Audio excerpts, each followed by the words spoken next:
नाम में कितनी शक्ति है, पहले इसे समझो। भजन सिमरन करने वाले सत्संगी का दिमाग एक आम इंसान के दिमाग से कितना अलग होता है।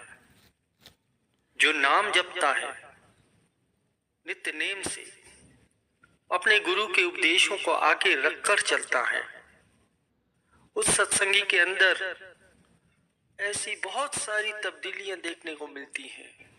सबसे पहली तब्दीली तो उसके अंदर, जब वो नाम जपने के लिए बैठना शुरू करता है तो उसके अंदर से जितने भी विकार होते हैं वो धीरे धीरे उससे दूर होने लगते हैं। जब हम नाम जपते हैं तो हमारी सूरत ऊपर चढ़ती है, तो हमारा काम, क्रोध, लोभ, मोह, अहंकार से छुटकारा होने लगता है। और जैसे जैसे हम भजन बंदगी करते जाते हैं, गुरु को वीडियो लाइक करना, सब्सक्राइब करना प्लीज़। मैं बहुत मेहनत से सब्सक्राइब करता हूँ आपके लिए। गुरु को वीडियो लाइक कर दे करो, सब्सक्राइब कर दे करो प्लीज़। मैं आपसे रिक्वेस्ट कर रहा हूँ प्लीज़। हमारे अंदर और भी बहुत सारी तब्दीलियां होनी शुरू हो जाती हैं। महापुरुषों के ये वचन है, संतों की वाणी भी ये कहती है कि सर्व रोग का औषध नाम। संतों की वाणी तीन काल सत्य होती है। जितने भी रोग है संसार में, चाहे वो शारीरिक रोग हो, मानसिक हो या आत्मिक हो, सबका इलाज है इस नाम में। हमें विश्वास आना चाहिए। संत कहते हैं कि हमने ऐसे ऐसे लोगों को देखा है जो कई बीमारियों से ग्रसित थे, जो नाम के जाप से उन्होंने खूब नाम की कमाई की, आज बिल्कुल ठीक है। गुरु घर की सेवा करते हुए नाम का जाप भी करते हैं। इस नाम ने सैकड़ों लोगों की कई बीमारियों को ठीक किया है। ऐसे ही पंजाब के एक शहर की एक गुरु घर की प्रेमन है, जिन्हें अक्सर लोग एक पागल औरत कहकर उसका अपमान किया करते थे, परंतु उस बहन ने गुरु घर की सेवा नहीं छोड़ी। जब भी वो सेवा करती थी तो अपने मुंह से कुछ न कुछ बोला करती थी, जिसके कारण सभी उसको पागल कहने लगे थे। और उसकी शादी में बड़ी दिक्कत आ रही थी, उसकी शादी भी नहीं हो पा रही थी। तो जब उसने नाम लेने की सोची कि मुझे भी नाम लेना चाहिए, तो ये बात वहां के गुरु घर के जो बड़े सेवादार थे उनसे कही कि भगत जी, मुझे भी नाम लेना है, मैं नाम लेना चाहती हूँ। तो उसके मुख से ये बात सुनकर उन बुजुर्ग सेवादार को बड़ी खुशी हुई, क्योंकि उनका उनके साथ में बड़ा ही लगाव था। क्योंकि गुरु घर में कोई भी उसके साथ बात करना पसंद नहीं करता था, सभी उसे पागल कहते थे। लेकिन ये जो बुजुर्ग सेवादार थे, इनके दिल में उसके प्रति बड़ी दया थी, क्योंकि वो जानते थे कि सभी जीव मालिक के हैं। मालिक किसी को बहुत ज्यादा बुद्धि दे देता है तो किसी को कम देता है, किसी को पागल बना देता है। वाणी भी फरमाती है कि ना कोई मूर्ख ना कोई सयाना, सब ते वर्ते तेरा माना। कि यहाँ पर कोई भी मूर्ख नहीं है, कोई भी ज्यादा बुद्धि वाला नहीं है, क्योंकि ये सब उस मालिक के हुक्म के अनुसार हो रहा है। जिसको वह अधिक बुद्धि देता है वो समझदार कहलाता है, और जिस पर उसकी ये कृपा नहीं होती वो मूर्ख कहलाता है। तो ये सब उनके हुक्म के अंदर ही हो रहा है। तो ये बुजुर्ग सेवादार बताते हैं कि मेरे अंदर उस बहन के प्रति बड़ी दया थी। तो आगे बताते हैं कि उन्होंने अन्य लोगों से बात की कि ये बहन भी नाम लेना चाहती है, तो सबने मना कर दिया कि नहीं, इन्हें नाम नहीं मिल सकता, क्योंकि इनकी दिमाग की हालत जो है वो ठीक नहीं है। तो उन्होंने कहा कि ये बहन तो गुरु घर आती है, इतनी सेवा भी करती है, सत्संग भी सुनती है, तो इन्हें नाम क्यों नहीं मिल सकता।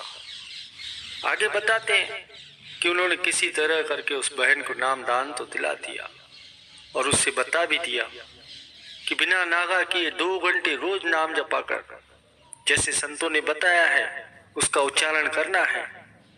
जो नाम तुम्हें बख्शा गया है उसका उच्चारण कर, नाम जप।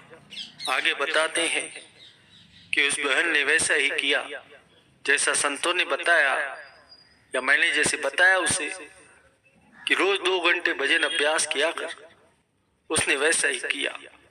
बड़े ध्यान से सुनना प्रेमियों कि बुद्धिमान व्यक्ति को जो सयाना होता है उसको अपनी बात समझाना थोड़ा मुश्किल होता है, क्योंकि बुद्धिमान व्यक्ति किसी की भी बात को ऐसे ही नहीं मान लेता। पहले उसको अपने तराजू पर तराशता है। अगर किसी की कही हुई बात उसके मुताबिक सही हो तब जाकर वो उस बात को मानता है, नहीं तो नहीं मानता। लेकिन जो कम बुद्धि वाले होते हैं उनमें ये गुण होता है कि अगर उन्हें कोई प्यार से समझाए तो वो तुरंत उसकी बात मान लेते हैं। कोई वाद विवाद नहीं, जैसे बताया गया वो वैसा ही करते हैं, कोई वाद विवाद नहीं। लेकिन जो बुद्धिमान व्यक्ति सवाल करते हैं तो वो बताते हैं कि उस बहन ने मेरी ये बात मानकर भजन सिमरन को पूरा समय देना शुरू किया। तो उसके बाद आगे बताते हैं कि ऐसे ही 4 महीने बीत गए और इस समय के दौरान उस बहन में सुधार आना शुरू हो गया। जैसा वो पहले करती थी, जैसा व्यवहार था उसका पहले, अब उसके व्यवहार में कुछ तब्दीली दिखाई देने लगी। ऐसे लग रहा था जैसे उसकी हालत अब ठीक हो रही है। जैसे वो पहले मुंह से कुछ न कुछ बोलती रहती थी, अब ऐसा बिल्कुल भी नहीं था, एकदम शांत सी हो गई थी। आगे बताते हैं वो बुजुर्ग सेवादार कि आज हम में से उस बहन के जितना समझदार और कोई भी नहीं होगा। ध्यान देना प्रेमियों, 4 महीने पहले उस औरत को लोग पागल कहते थे। आज बुजुर्ग सेवादार अपनी जुबानी बताते हैं कि उस बहन के जितना समझदार और कोई नहीं हो। अब उसे जितना ज्ञान हो चुका है उतना ज्ञान तो हमें भी नहीं है। और ये बात सत्य है, कोई कहानी किताबों की बातें नहीं है। काम बना है, जिनका भी बना है, जिन्होंने नाम को आधार बनाया है, उसका ऐसा कोई काम नहीं है जो रुका हुआ है। बड़ी बड़ी बीमारियां तक के ठीक हो गई है नाम से। सर्व रोग का औषध नाम। नाम को हल्के में मत लो, उसकी ताकत को पहचानो। आगे वो बुजुर्ग सेवादार बताते हैं कि जितना सफर उसने तय कर लिया है हम तो उसके आसपास भी नहीं है। ये बातें ऐसे ही नहीं बोल रहे, क्योंकि ये सब बातें उस बहन ने बुजुर्ग सेवादार को बताई। वो बुजुर्ग सेवादार समझ गए कि इसकी बात बन गई है। होता भी ऐसे ही है, जो सीधे साधे लोग होते हैं उनकी बात बड़ी जल्दी बन जाती है, और जो बुद्धि वाले होते हैं, सयाने होते हैं, वो तो अपनी बुद्धि पर ही अटके रहते हैं, उससे ऊपर तो वो उठ ही नहीं पाते। आगे बताते हैं कि उसकी दिमाग की हालत भी ठीक हो गई, बल्कि हमसे भी ज्यादा समझदार हो चुकी है। और वो बहन कहीं और नहीं है, आज भी गुरु घर की सेवा करती है, सारी संगत उसका आदर करती है। कभी कोई कहीं अटक जाता है तो वो उनसे सलाह भी लेते हैं। ये है नाम की ताकत। जैसे जैसे आप श्री गुरु महाराज जी का नाम जपते जाते हैं आप गहरे होते जाते हैं, आपका दिमाग दिन ब दिन तेज होते जाता है, आपके विचारों में तब्दीली आनी शुरू हो जाती है। और जब विचारों में तब्दीली आनी शुरू होती है तो इंसान ऊंचाइयों को छूता है। आपके अंदर शांति ही शांति बनी रहती है, आपके अंदर नाम की धुन गूंजती रहती है। उस व्यक्ति के दिमाग के अंदर ज्यादा विचार भी नहीं आते। और ये बात तो उस विज्ञान ने भी सिद्ध कर दी है कि जो व्यक्ति ध्यान करता है उस व्यक्ति का दिमाग एक आम आदमी के दिमाग से बिल्कुल अलग होता है, क्योंकि एक आम इंसान के दिमाग के अंदर लाखों करोड़ों विचार आते हैं। लेकिन जो ध्यान करने वाले होते हैं, जो नाम जपने वाले होते हैं, जिन्होंने ध्यान की गहराई को जाना है, उनमें विचारों की मात्रा इतनी कम हो जाती है कि विचार नाम मात्र के रह जाते हैं, और उनकी देखने, सुनने और सूंघने की क्षमता दूसरों से बहुत ज्यादा होती है। इसीलिए संत महापुरुष फरमाते हैं कि भाई भजन सिमरन किया करो, आप जो कुछ भी पाओगे वो इससे ही पाओगे। नाम जपोगे, जितना नाम जपोगे उतना पाओगे, क्योंकि नाम से हमारी आत्मा को बल मिलता है, ताकत मिलती है, हमारी देह ऊर्जावान होती है, जागरूक होती है, हम हर कार्य करने में निपुण हो जाते हैं। क्योंकि नाम जपने से ऐसी अवस्था आती है जहां पर व्यक्ति अपने आप को एक जगह पर केंद्रित कर लेता है।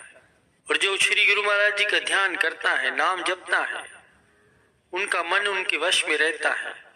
वो अपने मन के पीछे नहीं लगते, बल्कि अपने मन को अपने पीछे लगा कर रखते हैं। जैसे कि हम लोग कहते हैं अगर हमारा मन करता है तो काम कर लेते हैं, नहीं करता तो नहीं करते। लेकिन उनका हिसाब ऐसा नहीं होता। वो अपने मन के पीछे लगकर किसी काम को छोड़ते नहीं है। वो जिस काम को पकड़ते हैं उसको पूरा करके ही छोड़ते हैं और पूरा ध्यान उस काम में लगा देते हैं। इसलिए संत कहते हैं कि हमें गृहस्थ जीवन में रहते हुए भी भजन बंदगी करनी है, गुरु महाराज जी का नाम जपना है, परिवार को भी देखना है, काम भी करना है।